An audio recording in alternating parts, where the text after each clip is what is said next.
For my CPS archival object, I created a fortune-drawing ritual experience inspired by traditional temple practices.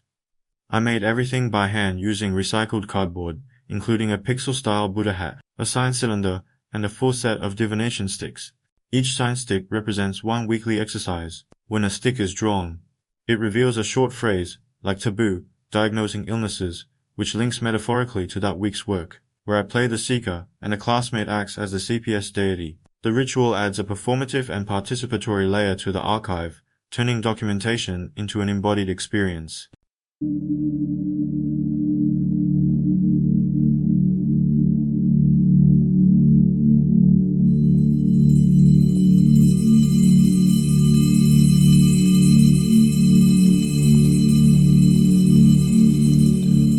今日你来，非问未来，是问回还。CPS 之神立于像素之塔，执万福于马间，请先行鞠躬一拜，再捧起签筒。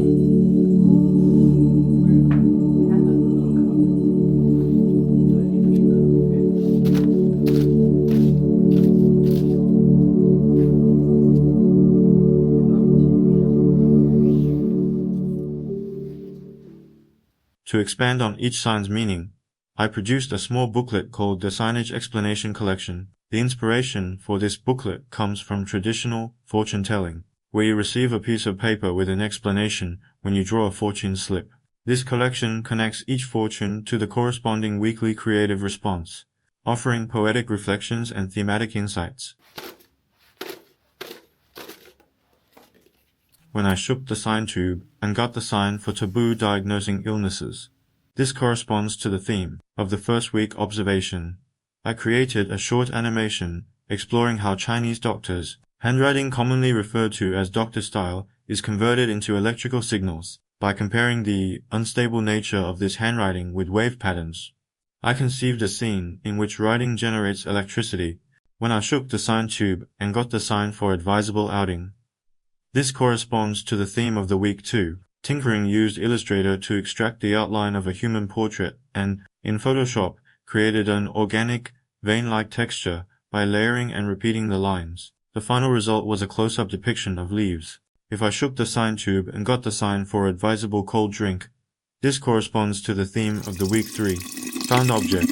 I created a collage video using a photo resembling an ice cube tray as the background and synthesized time-lapse photography of melting ice cubes on top of it. When I shook the sign tube and got the sign taboo sleeping, it corresponded with the 4th week's theme.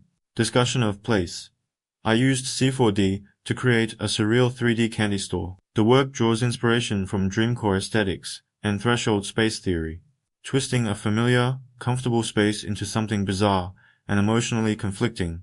When I shook the sign tube and got the sign taboo moving house, it led me to the 5th week. Object-oriented ontology. I created a photographic work titled A New Home for an Empty Coke Can, using my mobile phone to capture a pile of abandoned university desks, among which an empty Coke can lay cleverly. The work expresses that the Coke can is no longer just trash. In class, it becomes a wanderer, an invader, or a protester. When I shook the sign tube and got the sign advisable climbing high, it corresponded to the 6th week's theme, time as material. I created a time-lapse video of an urban landscape and processed it using generative visual effects in Touch Designer. The result is a layered composition where real-time flow becomes distorted, looped, and echoed, blurring the boundaries between physical time and algorithmic time. When I shook the sign tube and got the sign advisable sweep filth, it brought me to the 7th week. Character, place, and event. I created a 3D robot character, a smart home elf built from discarded household electronics. Each component no longer functions as before but malfunctions, flickers, or reinterprets its purpose. The character is shaped by its relationship with events, where the event is technological. Obsolescence. The soul becomes a device. When I shook the sign tube and got the sign advisable go overseas, it matched the 9th week's theme. Force. I created a series of visual media works based on my personal experience of physical and perceptual imbalance. The inspiration came from fishing on a beach near Melbourne. Standing on a swaying boat, slightly intoxicated from the previous night, I experienced intense dizziness and visual distortion. From this, I set 3 rules: to recreate my sense of imbalance through media forms,